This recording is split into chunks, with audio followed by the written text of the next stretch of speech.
Ay, ako po yun. I-record ko lang. Sorry. Ako may Ah.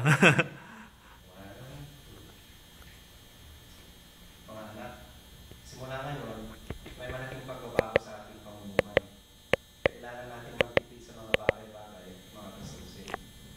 Kasi simula sa katapusan, wala na akong trabaho.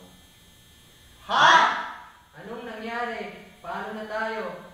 Ano ba yan? Kung kailan na malapit ang birthday ko? Maghihilang po ba tayo niyan? Mga anak, tumahimik muna kayo. Di naman magtatagal at makakahanap din ng trabaho ang tatay niyo. Babalik din sa dati ang lahat. Ayokong umasa kayo na sandali lang ito, pero gagawin kong lahat para hindi kayo masyado maapektuhan. Mga ilang buwan pa po. Oo nga po, makakapasok po ba kami sa susunod na pasukan? Hindi na po tayo makakapasyal dahil ng dati pag ganitong tag-araw. Huwag muna natin isipin yan.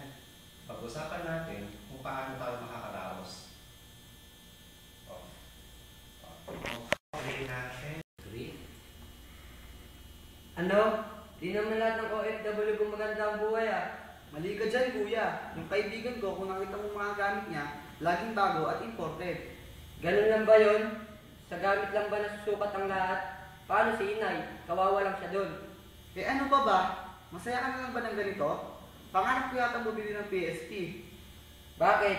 Di ka ba nakokontento sa mga naibibigay ni tatay sa'yo? At saka, wala.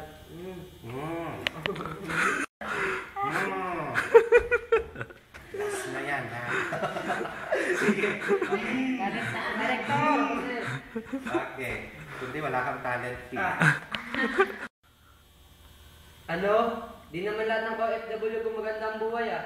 Mali ka dyan, kuya. Yung kaibigan ko, kung makita mo ang mga gamit niya, laging bago at imported. Ganun lang ba yun? Sa gamit lang ba nasusukat ang lahat? Paano si inay? Kawawa lang siya doon. Eh ano pa ba?